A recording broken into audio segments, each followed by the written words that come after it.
नमस्कार, कृषि न्यूज में आप सभी का स्वागत है। Powered by still India. मैं हूं आपके साथ अश्विनी श्रेष्ठावान।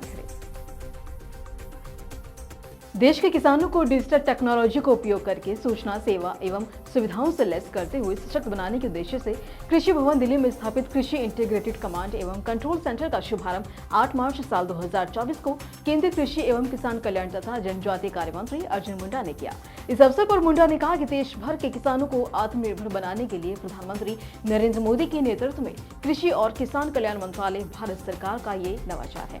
केंद्रीय मंत्री मुंडा ने कहा कि प्रधानमंत्री मोदी की मूल मंत्र मिनिमम गवर्नमेंट मैक्सिमम गवर्नमेंट से काम किया जा रहा है ताकि सुनिश्चित किया जा सके कि आम आदमी का जीवन अनावश्यक रूप से प्रभावित ना हो और वह अपना कार्य पूरा मनयोग, स्वतंत्र और निष्पक्ष रूप से करते हुए अपने आप को स्वावलंबन, सक्षम और सशक्त बनाते हुए राष्ट्र को सशक्त बनाए।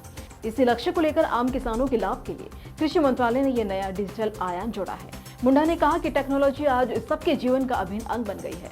एक सहयोगी के रूप में सरकार की अपनी जिम्मेदारी है, वहीं टेक्नोलॉजी उसे और सशक्त बनाती है।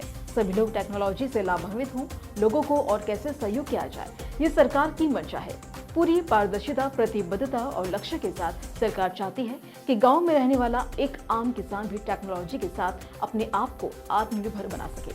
प्रधानमंत्री का हमेशा इस बात के लिए जोर रहता है कि किसानों के लिए हम बेहतर सूचना, सेवा और सुविधा को कैसे सुगम बनाएं, उनकी उत्पादन क्षमता को, संभावनाओं को एक सहयोगी की भूमिका से कैसा जोड़ा जा सके। किसी भी क्षेत्र में हम कितने भी परंपरागत क्यों ना हो, लेकिन कृषि एक विशेष कार्य है, क्योंकि मनुष्य अन्न के बगैर नहीं रह सकता है। इसलिए हमने कृषि क्षेत्र को महत्व दिया है और किसानों को अन्नदाता कहा है, क्योंकि उनके माध्यम से ही देश में अन्न का भंडारण होता है।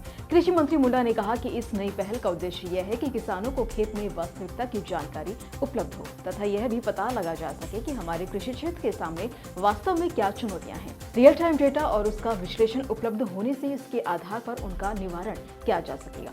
क्षमता विस्तार होगी, फसल अच्छी आएगी, जिससे कृषि क्षेत्र और देश को भी फायदा होगा। साथ ही किसानों तक सरकार की योजनाओं का भी लाभ पहुंचाया जा सकेगा। ये डिजिटल नवाचार 21वीं सदी में भारत को प्रतिबिंब करने का एक महत्वपूर्ण अवसर है। उन्होंने कहा कि इंसान की जिंदगी में भरोसा एक मजबूत आधार होता है और सरकार की इन्हीं कोशिशों से किसानों में विश्वास का माहौल कायम होगा। मुंडा ने कहा कि प्रधानमंत्री मोदी ने साल 2047 तक भारत को विकसित राष्ट्र बनाने का संकल्प लिया है, लेकिन ऐसा भारत सिर्फ देखने में नहीं बल्कि अनुभव करने में होना चाहिए। भारत न सिर्फ विकसित बने बल्कि खुशहाल भारत का निर्माण हो और आत्मनिर्भरता के माध्यम से एक भारत श्रेष्ठ भारत की परिकल्पना साकार हो। तब हर व्यक्ति को गर्व होगा, हर व्यक्ति का सम्मान होगा, हमारी सांस्कृतिक और अपने आप में प्रतिबिंबित होगी। देश के किसी भी हिस्से में रहने वाले नागरिक भारत की भूमि के कण कण से जुड़ा हुआ है और हमारे किसान खेत के माध्यम से देश के विकास में सहभागी हैं। इस क्रम में एग्रीस्टेक डिजिटल कृषि में एक महत्वपूर्ण पहल है। इसके अंतर्गत डिजिटल क्रॉप सर्वे की शुरुआत की गई है, जिसमें किसानों की फसल के सही ब्यौरे का पता लगाया जा रहा है। तो आपको ये खबर कैसी लगी, हमें कमेंट सेक्शन में कमेंट कर जरूर बताएं। साथ ही आपको बता देंगे कृषि जागरण द्वारा 1 से 5 दिसंबर तक नई दिल्ली में the millionaire farmer of India awards का भव्य आयोजन किया जाएगा। अगर आप भी एक मिलियनियर किसान हैं, यानी कि आपकी भी सालाना आय 10 लाख से अधिक है, तो आप भी डिस्क्रिप्शन में दिए गए लिंक पर क्लिक कर रजिस्ट्रेशन कर सकते हैं और ये खिताब अपने नाम कर सकते हैं। तो फटाफट से रजिस्ट्रेशन करें और ऐसी खबरों के लिए बने रहें कृषि जागरण के साथ। शुक्रिया।